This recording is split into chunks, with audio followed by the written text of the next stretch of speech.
헝가리 유람선 사고 닷새째, 아직 추가 구조 소식은 들려오지 않는 가운데 우리 정부가 내일 잠수 수색을 시도하겠다고 밝혔습니다. 배부터 건지자는 헝가리 측에 자칫 시신이 유실될 우려가 있으니 잠수 수색부터 하게 해달라고 요청한 겁니다. 유람선을 들이받은 대형 크루즈선이 사고 직후 후진을 했다가 다시 앞으로 가는 영상이 새롭게 공개됐습니다. 크루즈선 선장의 주장과 달리 추돌 당시 사고를 알았을 가능성이 높아진 겁니다. 헝가리 법원은 해당 선장을 구속했습니다. 여야 3당 원내대표가 오늘 만나서 국회 정상화 방안을 협의했지만 최종 합의에 이르지 못했습니다. 패스트트랙 법안들의 처리 방향을 놓고 합의문에 어떻게 반영할지가 쟁점인데 내일까지 추가 협상을 이어갈 것으로 보입니다. 비틀스의 퀸까지 최고의 가수들만 섰던 런던 웸블리 구장에서 방탄소년단이 콘서트를 열었습니다. 21세기 비틀스를 보기 위해 전 세계에서 6만 명 팬이 모였고 인터넷 생중계에도 한 번에 14만 명 넘게 몰렸습니다. 최근 고령 운전자들이 낸 사고로 인명피해가 잇따르면서 대책이 필요하다는 목소리가 커지고 있습니다. 고령 운전자들이 스스로 운전면허를 반납하도록 각 지자체가 유도하고는 있지만 지원책이 미흡해서 별 성과를 내지 못하고 있습니다. JTBC 뉴스룸 지금 시작합니다.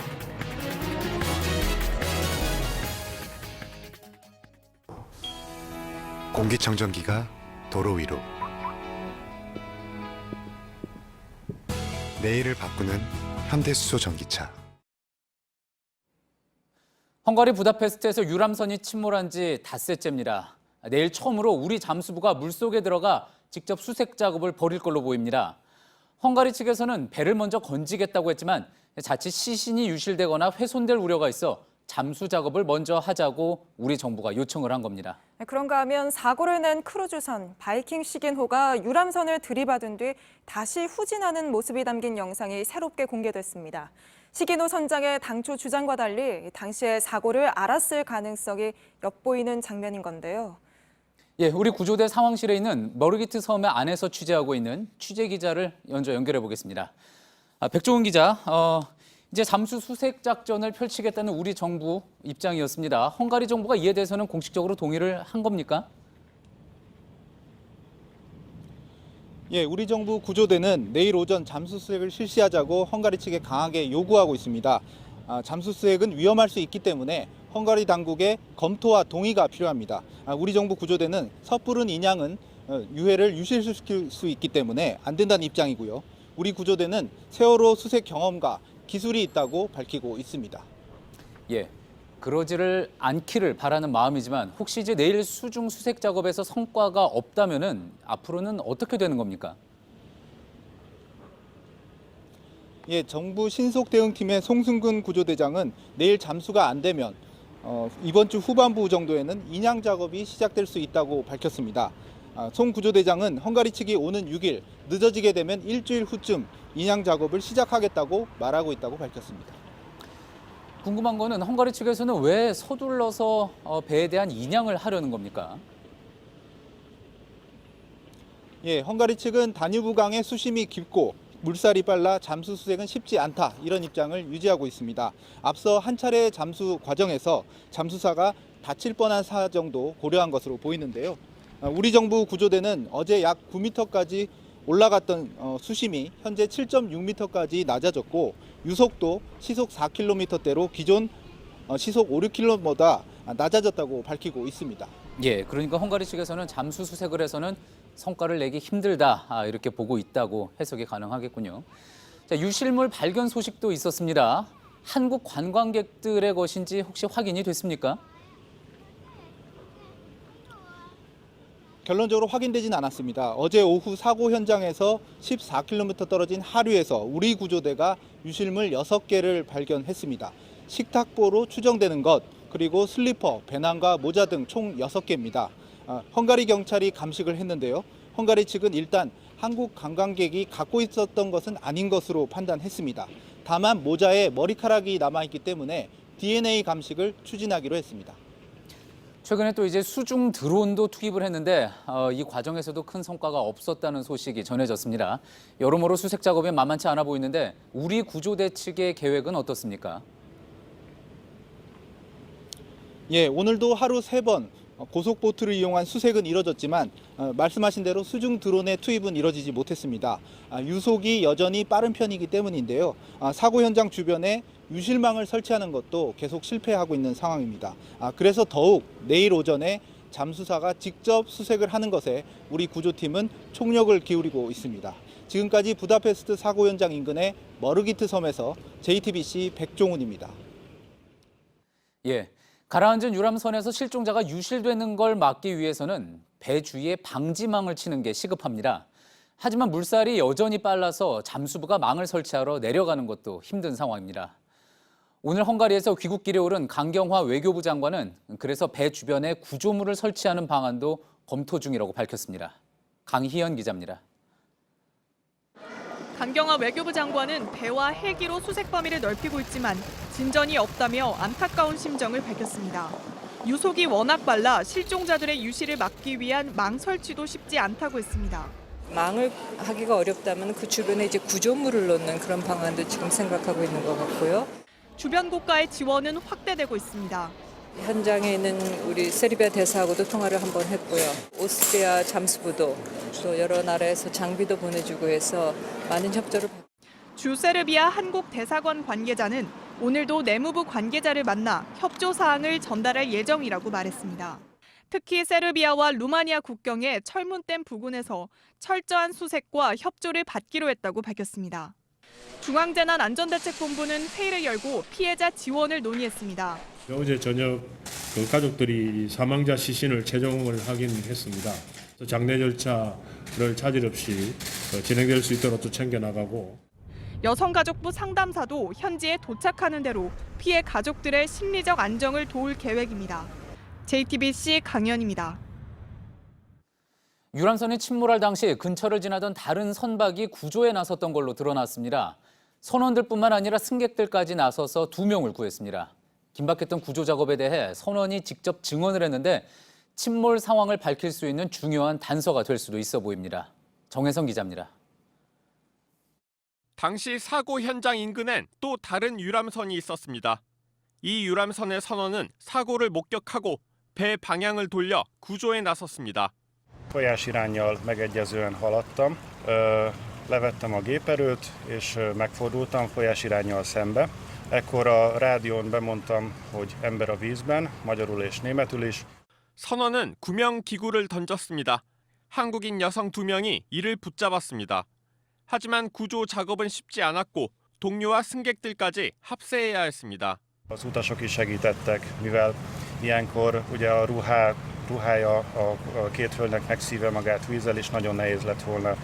긴박한 상황은 계속됐습니다. Az egyik hölgy sokkos állapotban volt, és az volt a legfőbb probléma, hogy nem tudtuk velük kommunikálni. Mivel két koreai hölgy volt, aki nem beszélt angolul. 이 선원은 APTN 인터뷰에서 물에 빠진 이들이 더 있었던 상황도 전했습니다.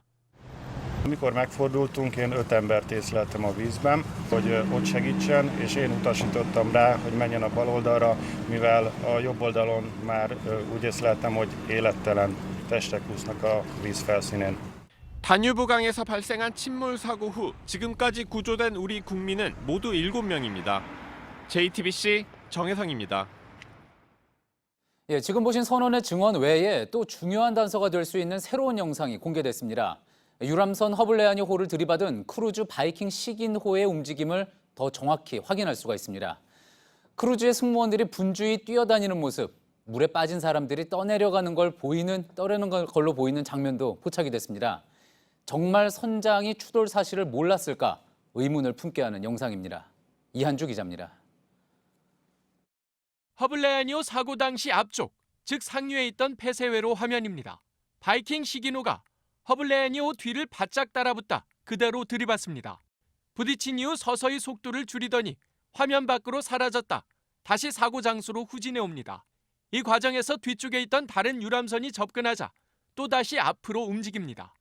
사고 지점에 멈춰선 시간은 채 30초가 안 됩니다. 영상에는 강에 빠진 허블레아니호 탑승자로 추정되는 모습도 잡혔습니다. 떠내려가는 사람들을 누군가가 손으로 가리키는 장면도 보입니다. 후진한 바이킹 시기노 선원들이 불빛이 반짝이는 물체를 강 위로 던지는 모습도 나옵니다. 형광 물질이 있는 구명조끼로 보입니다. 헝가리 현지 매체인 인덱스는 CCTV 영상을 토대로 바이킹 시기노 선원들이 사고 이후 물에 빠진 승객들을 확인한 것이라고 보도했습니다. 7분 20초 분량의 이 영상은 허블레아니호의 선사인 파노라마 덱이 속해 있는 현지 유람선 업체 연합 크루즈 얼라이언스가 제공했습니다. JTBC 이한주입니다. 허블레아니호를 들이받았던 바이킹 시긴호의 선장 결국 구속이 됐습니다. 또 새로 공개된 영상은 사고 상황을 파악하는 데 중요한 단서가 될 것 같습니다. 현장에 있는 김성탁 특파원 연결해 보겠습니다. 김성탁 특파원, 어제 이 시간에 바이킹 시긴호의 선장 구속할지 말지 심사 중이라고 전해드렸었는데 결국 구속이 됐군요. 네, 헝가리 메트로폴리탄 법원은 구금 중이던 유리씨 선장에 대해 구속영장을 발부했습니다. 부주의와 태만으로 중대 인명사고를 낸 혐의입니다. 이 선장은 규칙을 위반하지 않았다고 무죄를 주장했습니다. 다만 구속기간은 30일이지만 우리 돈으로 6,100만 원을 보석금으로 내면 풀려날 수 있습니다. 헝가리 검찰이 이런 보석 조건에 이의를 제기해서 다음 주 다시 결정이 내려질 예정입니다. 예, 새로 공개된 영상 이야기를 좀 해볼까요? 이전에 공개됐던 영상과는 다르게 두 선박의 앞부분의 모습이 담겨 있습니다. 이거 어떤 의미가 있을까요? 네, 헝가리 유람선 협회가 공개한 영상인데요. 우선 이 영상에선 허블레아니호 뒤에서 바이킹 시기노가 더 빠른 속도로 운항하면서 허블레아니호의 선미 좌측을 들이받는 모습이 보입니다.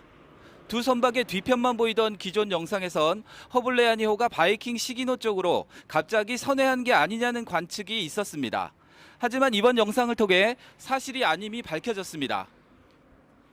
현지 언론에서도 바이킹 시기노의 잘못이 드러났다는 분석을 내놓고 있습니다. 예. 자, 뒤를 따르던 큰 크루즈선이 왜 갑자기 속도를 높였으며 또 작은 유람선을 치고 갔는지 이 부분이 조사의 핵심이 되겠죠? 네, 이곳 한인 가이드에 따르면 이 크루즈선은 오스트리아 빈 방향으로 향하는 항로였습니다. 사고 당시 향하던 방향과 반대 방향입니다. 선박 교통이 많아 위험해서 헝가리 당국은 선의 위치와 시간대를 정해놨습니다. 시간에 맞추기 위해 무리하게 속도를 높였을 수 있습니다. 예. 바이킹 시기노가 후진하는 모습 처음으로 공개됐습니다. 이 부분에 대해서는 어떤 의미를 해석할 수 있을까요? 네, 그동안 바이킹 시기노는 유람선의 뒤를 들이받은 뒤에 그대로 직진한 것으로 알려졌는데 추도로 같은 방향으로 가다가 후진을 했습니다. 20초쯤 후 다시 직진을 합니다. 헝가리 현지 매체는 길이 135m에 달하는 크루즈선이 직진과 후진을 하는 동안 밑에 가라앉은 허블레아니호가 더 오랜 시간 수중에 머물게 되면서 승객들이 빠져나오는 것이 어려워졌을 수 있다고 보도했습니다. 예. 이 영상이 이제 구속된 선장이 사고를 알면서도 도주했다는 의혹과 관련이 있다. 그 의혹을 밝히는데 단서가 될 수 있다. 그런 이야기가 나오고 있는 거죠. 네, 이 영상을 분석한 현지 언론들은 추돌 직후 바이킹 시기노 승무원들이 구명보트 2개 정도를 던져주는 모습이 보인다고 했습니다. 바이킹 시기노 승객들이 당황해하는 모습도 담겨 있는데요. 특히 후진을 했다는 것은 선장이 뭔가 이상을 발견하고 한 행동일 수 있습니다. 사고를 인지했다는 뜻입니다. 이곳 매체 오리고는 선장이 신고하지 않았고 최초 신고는 다른 유람선의 승객이 10분 후쯤 했다고 전했습니다. 경찰 기록에서 신고하지 않은 것으로 확인되면 인명사고를 일으키고 도주한 혐의를 받게 될 가능성이 있어 보입니다. 그렇겠군요. 이제 앞으로 수사는 어떻게 진행되겠습니까? 네, 이미 헝가리 당국은 크루즈 선박의 통신 기록과 항로 기록 등을 파악했다고 밝혔습니다. 선장의 과실 여부는 향후 배상 등에도 영향을 미칠 전망입니다. 부다페스트에서 JTBC 김성탁입니다. 네, 다음 소식입니다. 5월 한 달을 빈손으로 보내고 6월이 시작됐지만 국회가 정상화되기는 쉽지 않아 보입니다. 오늘 오후 여야 원내대표들이 만났지만 서로 입장차만 확인하는 자리였습니다. 패스트트랙 법안 처리에 대한 합의문에 어떤 문구를 넣느냐를 놓고 맞서다가 결국 헤어졌습니다. 이희정 기자입니다. 여야 교섭단체 3당 원내대표들이 한자리에 모였습니다. 국회 정상화 합의문을 검토하고 6월 임시국회 일정을 논의하기 위해서입니다. 1시간 가까이 비공개로 대화했지만 합의엔 이르지 못했습니다. 국회가 이렇게 파행에 이르게 된 것에 대한 어떤 사과라든지 잘 진전이 되지 않는 상황입니다. 그래서 최종 합의문에 담길 패스트트랙 관련 문구를 놓고 신경전이 오간 걸로 전해졌습니다. 대충 뭐 내용까지 다 이렇게 정리가 됐었는데 뭐 마지막 문구 조정 때문에 좀 합의가 안 됐습니다. 민주당은 다음 주 국회를 반드시 열어야 한다는 방침이지만 일단 6월 임시국회 단독 소집 가능성에는 말을 아꼈습니다. 오늘 내일 제가 이런저런 생각을 좀 해봐야 될 것 같은데 지금 그렇다 안 그렇다 얘기할 문제는 아니다. 국회법상 임시국회는 국회의원 제적 4분의 1이 동의하면 열 수 있습니다. 다만 한국당이 협상을 계속하겠다는 여지를 남긴 만큼 이르면 내일 다시 만나 협상을 이어갈 예정입니다. 여야가 기싸움을 계속하면서 추경 예산안 처리는 계속 미뤄지고 있습니다. JTBC 이희정입니다. 국회 파행이 길어지면 여러모로 피해가 생길 수밖에 없습니다. 지금 특히 국회를 바라보고 있는 이들이 이혼한 한부모 가정입니다. 제도가 허술해 전 배우자로부터 양육비를 제대로 못 받는 상황을 고치겠다고 올해만 법안이 5건이나 올랐지만 언제 처리가 될지는 알 수가 없습니다. 노진호 기자입니다. 2012년 김가인 씨는 한 달 60만 원씩 전 남편에게 양육비를 받으란 판결을 받았습니다. 하지만 지난 7년간 단 한 번도 받지 못했고 그 금액만 5천만 원에 이릅니다. 이행 명령부터 감치, 채무 추심부터 채무 불이행 등재까지 지금 다 한 상태예요. 만날 수가 없어서 1인실이나 이제 그런 커뮤니티에서 이제 이 사람에 대해서 좀 찾고 있죠. 지난해에는 직접 양육비를 받으러 갔지만 함께 간 사람까지 폭행당했습니다.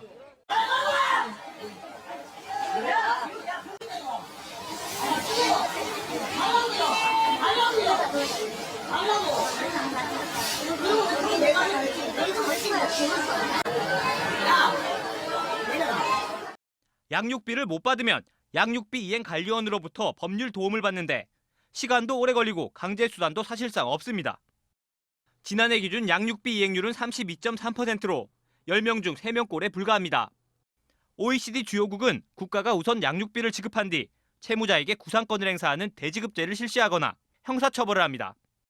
지난해 7월엔 미지급자 신상을 공개하는 사이트까지 등장했고 이를 돕던 관계자가 명예훼손 혐의로 기소되기도 했습니다. 국회도 보완책을 마련했고 올해만 여야를 막론하고 양육비 관련 개정안 5건이 발의됐습니다. 하지만 국회 파행이 지속되면서 논의는 시작도 못했습니다. 아이들도 생존권이 달려있는 문제라서 제재 조치가 있음에도 불구하고 사실상 그것이 유명무실하다고 봐야 되는 거예요. 그래서 저희는 법안이 강력한 제재 조치가 될 수 있도록 해주셨으면. JTBC 노진호입니다. 우리 시간으로 오늘 새벽 방탄소년단이 비틀스나 퀸 같은 세계적인 슈퍼스타가 공연했던 꿈의 무대에 올랐습니다. 영국 런던의 웸블리 구장에서 6만 관객과 함께한 건데요. 앞으로 몇 시간 뒤 한 차례 더 공연이 열립니다. 먼저 런던 현지에서 조민진 기자입니다. 런던 하늘이 올려다 보이는 웸블리 구장의 관객석이 방탄소년단 BTS의 팬들로 가득 찼습니다. 피부색과 국적이 다양하고 인종과 세대를 아우르는 BTS 팬들은 공연 전부터 이미 축제를 시작했습니다. 막이 오르고 무대 위로 등장한 BTS의 첫 곡은 지난달 전 세계에 동시 발매된 새 앨범 수록곡 디오니소스였습니다.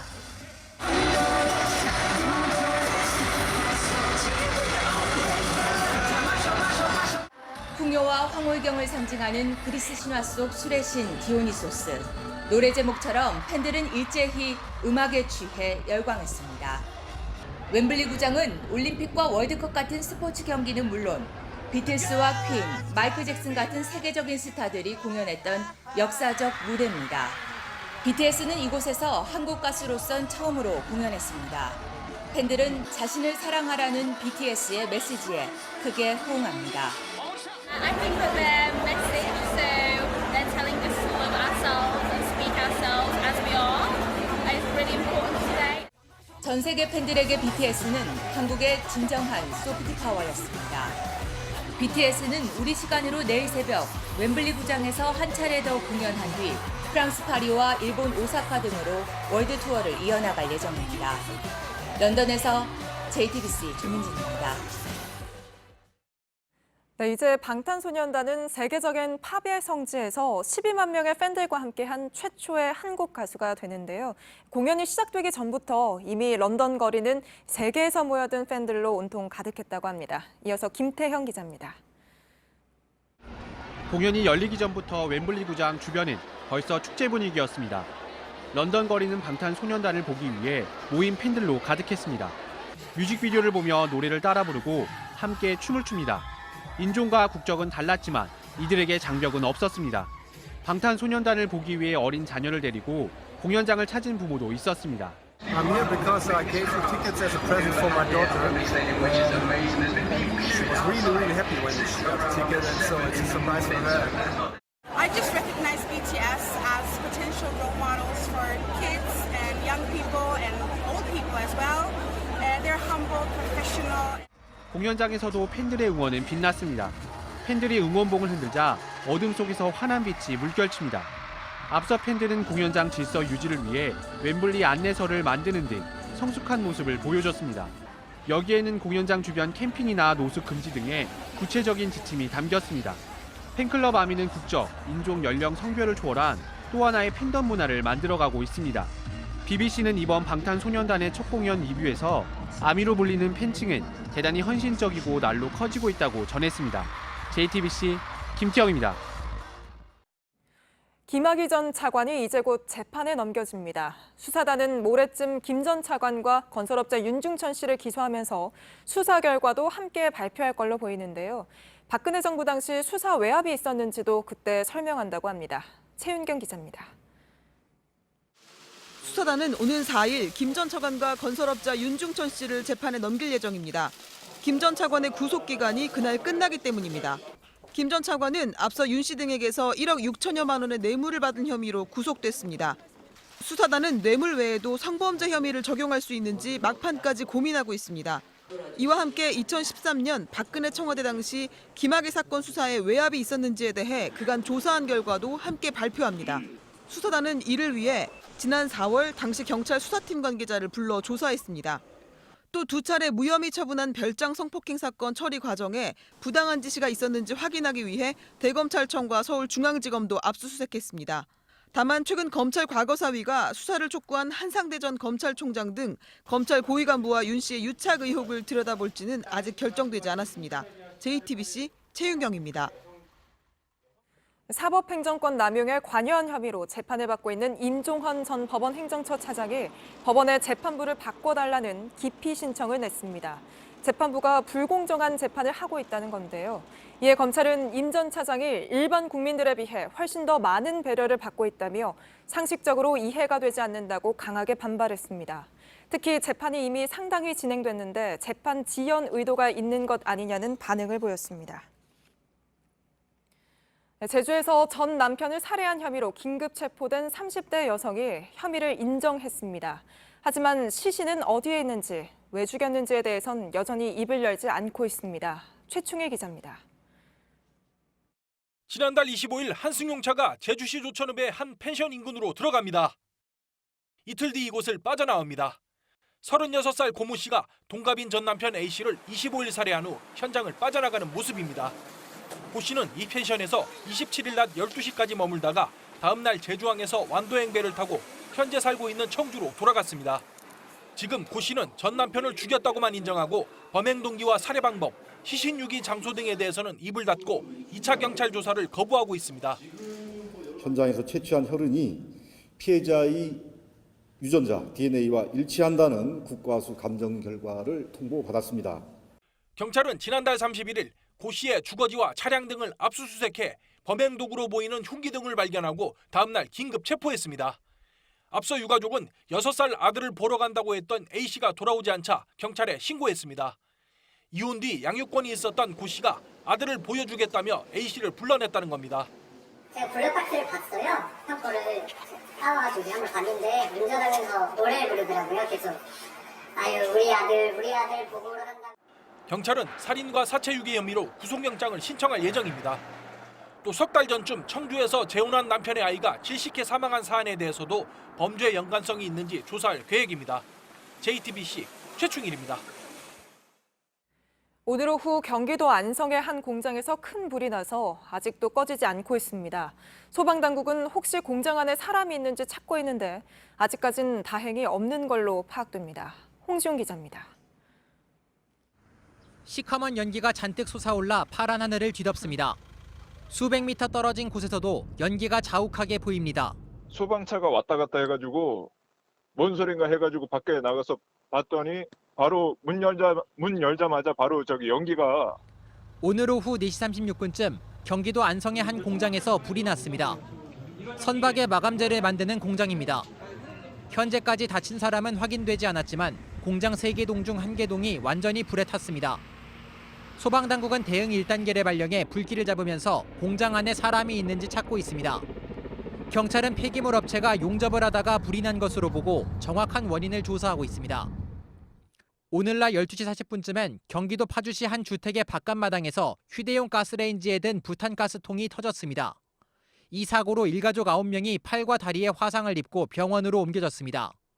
소방당국은 가족끼리 식탁에 모여 고기를 굽다가 부탄가스통이 갑자기 터진 것으로 보고 있습니다.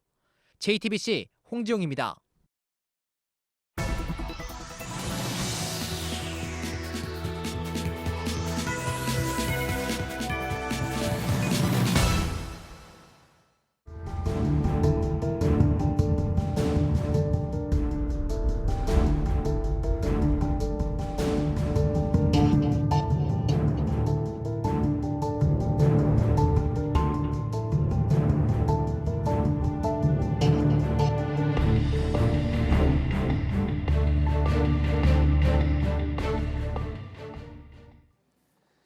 얼마 전 올해 67세인 이낙연 총리가 늦지 않게 운전면허를 반납하겠다고 밝혀서 화제가 됐습니다. 앞서 영상에서 보신 대로 고령 운전자들의 교통사고가 잇따라 이슈가 되면서 각 지자체별로 운전면허를 자율적으로 반납하도록 유도는 하고 있지만 성과는 미미합니다. 고령 운전자의 교통사고 문제, 이주찬 기자가 취재했습니다. 도로교통법은 65살 이상 운전자를 고령 운전자로 분류하고 있습니다. 운전면허를 가지고 있는 사람 가운데 고령 운전자 비율은 2014년 7%에서 지난해 9.5%가 됐습니다. 전체 사고의 9.1%를 차지하던 고령 운전자의 교통사고는 같은 기간 13.8%로 늘었습니다. 특히 사망사고의 경우 22%를 차지하고 있습니다. 운전자의 시력이나 근력 그리고 여러 가지 인지 판단 기능들이 저하될 가능성이 굉장히 급격하게 증가하게 됩니다. 돌발 상황에 대처하기가 힘들어서 교통사고로 이어질 가능성이 높게 분석되고 있습니다. 평균 70대 후반에서 80살 정도 노인의 움직임을 체험할 수 있는 장비를 착용했습니다. 밴드로 고정하고 모래주머니를 단 뒤 시야를 좁게 만드는 안경도 썼습니다. 체험 수트의 무게는 약 6kg 정도 되는데요. 80살 노인의 근력과 순발력을 고려해서 제작됐습니다. 이 수트를 입고 직접 운전 체험을 해보겠습니다. 아유, 보이지도 않아. 식은땀이 흐르고 좁아진 시야 탓에 차선을 바꾸는 것도 힘들었습니다. 갑자기 도로로 뛰어나온 아이도 피하기 쉽지 않았습니다. 그 70, 80 그 고령자들이 모든 면에서 순발력도 떨어지고 시력도 안 좋고 여러 사람이 피해를 볼 수가 있잖아요. 반납하는 게 저는 옳다고 생각합니다. 서울시는 고령 운전자가 운전면허를 반납하면 10만 원짜리 교통카드를 주고 부산시는 교통카드와 함께 목욕탕, 음식점 등의 할인 혜택을 주고 있습니다. 하지만 반납률이 높다는 서울시도 0.2% 수준에 그칩니다. 40년 전에 사고 한 번 안 났는데 뭐 10만 원 주고 이거 뭐 한다는 거는 저는 옳지 않다고 생각해요. 대중교통망이 상대적으로 열악한 농촌 지역은 더 문제입니다. 시골서는 없어가지고는 안 된다 이 말이에요. 도시는 괜찮은데 시골서는 없으면 안 돼요. 우리보다 일찍 이 문제에 직면한 일본에선 이미 예금 금리 우대나 물리치료 할인 등 다양한 혜택을 주고 있습니다. 또 일본처럼 고령 운전자임을 표시할 경우 도로에서 배려해주는 제도를 만드는 것도 필요하다는 지적입니다. JTBC 이주찬입니다. 아시아 안보회의가 열린 싱가포르에서 미국과 중국의 국방수장 사이에 설전이 벌어졌습니다. 중국 측은 전쟁도 불사하겠다는 말까지 했는데요. 무슨 일인지 싱가포르에서 김태영 기자가 보도합니다. 웨이펑어 중국 국방부장이 미국을 상대로 강경 발언을 쏟아냈습니다. 대만과 남중국해에 초점이 맞춰졌습니다. 如果有人胆敢把台湾从中国分裂出去，中国军队别无选择。 셰넌 미 국방장관 대행 역시 한미일 국방장관 회담에서 중국을 견제하는 발언을 내놨습니다.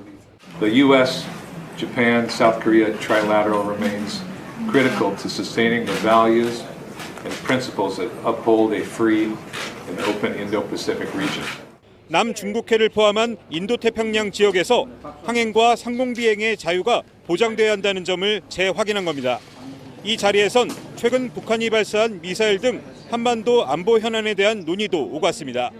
한반도의 그런 안보 상황 이런 데 대해서도 모두 다 생각을 다 공유하고 일치시키고. 한미 국방장관은 싱가포르에 이어 내일 서울에서 다시 만납니다. 북한 비핵화를 위한 외교적 노력에 더해 군사협력으로 이를 어떻게 뒷받침할지 보다 구체적인 방안들이 논의될 전망입니다. 싱가포르에서 JTBC 김태영입니다. 6월의 시작과 함께 미중 무역 전쟁이 걷잡을 수 없이 번지고 있습니다. 주말 내내 중국은 협상백서, 미국 업체를 겨냥한 블랙리스트 등 각종 보복 조치를 쏟아냈고 미국도 중국 관영 매체의 의회 출입을 금지시키는 등 강대강으로 치달았습니다. 베이징에서 신경진 특파원입니다. 중국 측 무역협상 부대표가 이례적으로 일요일 기자회견을 열었습니다. 美方指责中方在谈判中立场倒退，这是不负责任的，是泼脏水。谈判里面，大家经常说 "Nothing is agreed until everything is agreed." 미중 무역협상에 대한 중국의 입장이란 백서를 발표하며 협상 결렬은 모두 미국 탓이라고 주장했습니다. 어제는 미국에 본사를 둔 특송업체 페덱스를 공격했습니다. 화웨이 제품을 고의로 잘못된 미국 정부 주소로 배송했다며 정식 수사 착수를 발표했습니다. 블랙리스트 카드도 꺼냈습니다. 화웨이 제재에 맞서 중국이 신뢰할 수 없다고 판단한 기업을 제재하겠다는 압박입니다. 미국도 반격했습니다. CCTV의 영어 채널인 중국 국제방송국 CGTN의 미국 의회 취재증 갱신을 거부했다고 홍콩 매체가 보도했습니다. 중국인 비자 장벽도 높였습니다.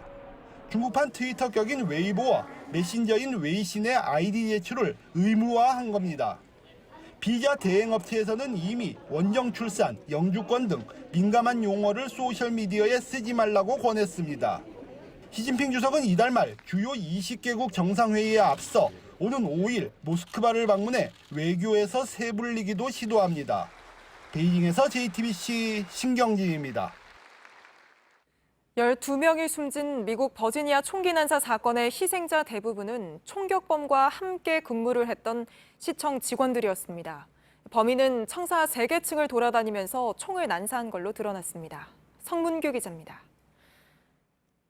총기 난사가 벌어진 버지니아 비치 시청 주변엔 종일 추모객들의 발길이 이어졌습니다. It's right here, 3 minutes from my house, and it's supposed to happen somewhere else, not here. 수사 당국은 희생자 12명 가운데 11명이 시청 직원이라고 밝혔습니다. 특히 이들 중 6명은 범인 드웨인 크레덕과 같은 부서에서 일한 동료였습니다. 크레덕은 시청 엔지니어로 15년 근무해왔습니다. 범행 당시 45구경 권총 2자루를 들고 청사 건물 3개층을 돌아다니며 총을 쏜 것으로 파악됐습니다. 특정 직원을 겨냥한 총격인지는 확인되지 않았습니다. 범행 현장과 자택에선 더 많은 총기류가 발견됐습니다. 중범죄 전과가 없어 총기를 합법적으로 구매할 수 있었던 것으로 보인다고 AP통신은 전했습니다. 범행 동기는 아직 알려지지 않았습니다. 다만 범행 직전 청사에서 동료와 마주쳤지만 평소와 다름없는 모습이었다는 진술도 나왔습니다. JTBC 성문규입니다. 잿빛 연기가 수백 미터 위로 치솟아 오릅니다. 러시아 중부 제르진스키의 한 폭약 공장에서 폭발 사고가 일어났습니다. 러시아 보건부는 폭발이 3차례 이어졌고 최소 89명이 다쳤다고 밝혔습니다.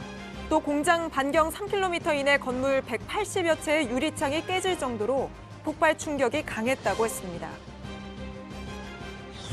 최근 북한에서 발생한 아프리카 돼지열병이 국내로 들어온 걸 막기 위한 1차 방역 저지선이 구축됐다고 농림축산식품부가 밝혔습니다. 우리 접경 지역 모든 양돈 농가에 소독 등을 마쳤고 353개 농가를 점검한 결과 의심 증상은 발견되지 않았다고 합니다.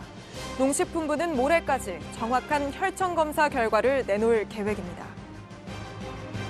아이들을 때리며 밥을 억지로 먹이고 바닥을 닦던 행주로 2살짜리 아이 입을 틀어막은 혐의 등을 받는 보육교사가 집행유예를 선고받았습니다.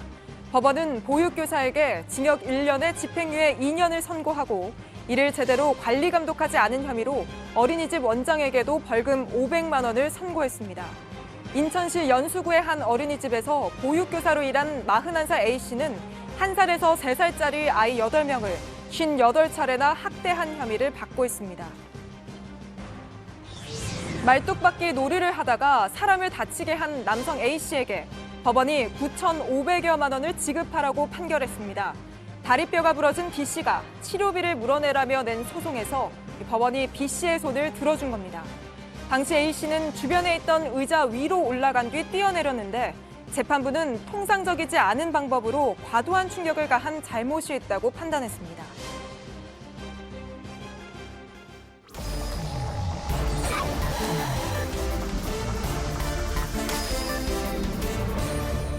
예, 비하인드 뉴스 시간입니다. 이성대 기자 나와 있습니다.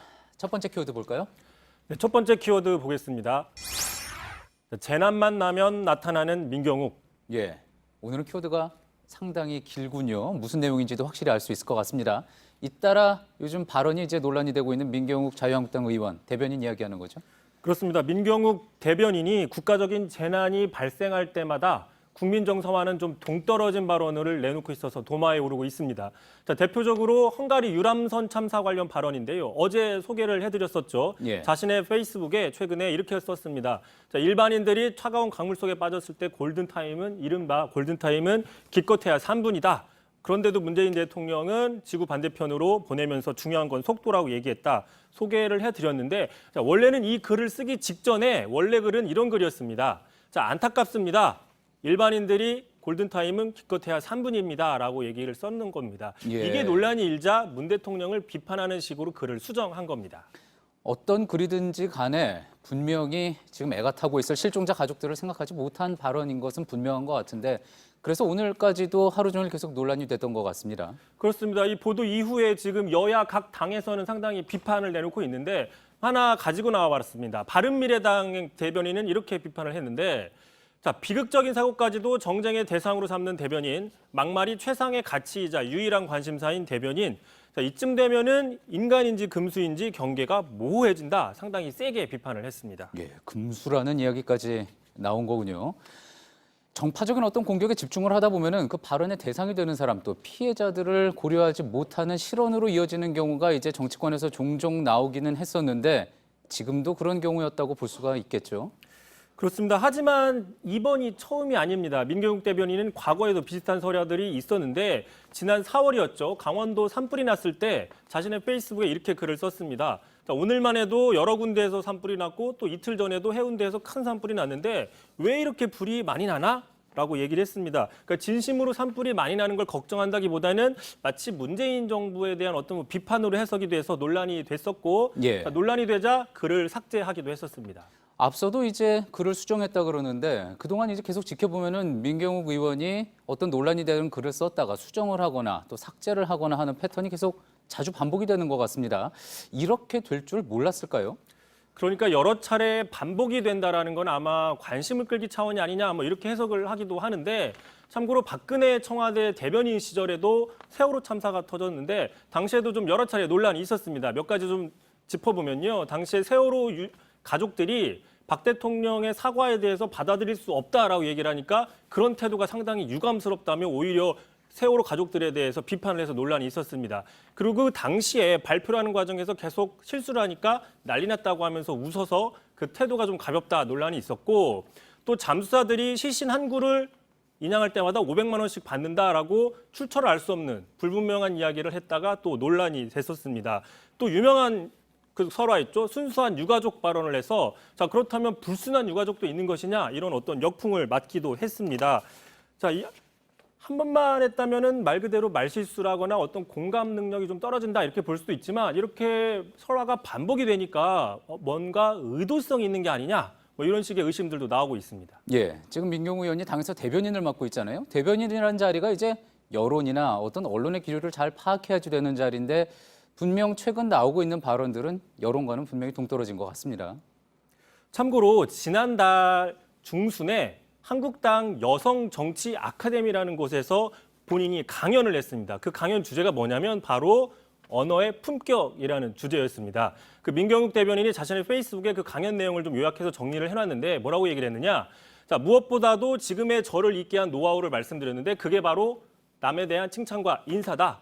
자, 여러분들도 언어의 품격을 높이고 자신 있는 대화로 대인관계를 좀 원만하게 가져가라라고 강연을 했다고 소개했습니다. 자, 이렇게 강연을 한 국회의원이 또 이거에 대해서 강연까지 한 의원이 그동안 설화를 일으키고 있었다는 건 좀 앞뒤가 안 맞는 거 아니냐라고도 볼 수 있는 겁니다. 네. 두 번째 키워드 가볼까요? 자, 두 번째 키워드 바로 보겠습니다. 자, 정치 유튜브 챔피언스리그. 예, 챔피언스리그. 오늘 새벽에 이제 리버풀 승리로 끝났던 그 챔피언스리그 이야기하는 건 아니고 어떤 내용입니까? 그렇습니다. 지금 챔피언스리그는 끝났지만 정치권의 빅매치는 남아 있습니다. 바로 홍준표 전 대표와 유시민 작가의 그 유튜브 맞대결입니다. 내일 오전에 녹화를 해서 내일 밤 10시에 양 채널에서 공개를 하기로 했는데요.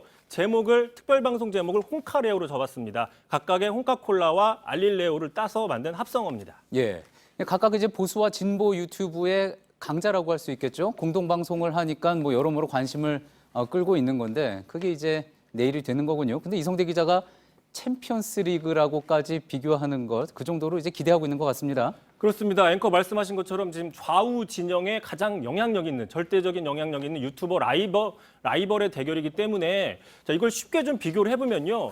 가수로 치면 과거에 그 남진 나훈아가 한 무대에 서는 개념입니다. 이 정도입니까? 예, 스포츠 선수로 치면은 과거에 최동원과 손동열이 한 게임을 하는 경기와 좀 마찬가지다라고 볼 수가 있는데 당장 오늘 경기로 좀 따져보면은 토트넘의 손흥민, 토트넘의 해리케인이 아니라 토트넘의 손흥민과 리버풀의 살라의 대결 뭐 이렇게도 해석을 할 수 있을 거다라는 식의 얘기들이 나오고 있습니다. 자, 그러다 보니까요. 한 언론에서는 그 방송이 공개되는 내일 밤 10시에 다른 방송사들은 시청률이 떨어질까 봐 떨고 있다라는 식의 보도까지 내고 있습니다. 예, 정치에 관심 있는 분들에게는 당연히 뭐 가장 관심이 가는 부분이긴 하겠지만 그렇다고 TV 시청률까지 여파를 준다는 분석은 좀 비약이 아닐까 싶기도 합니다.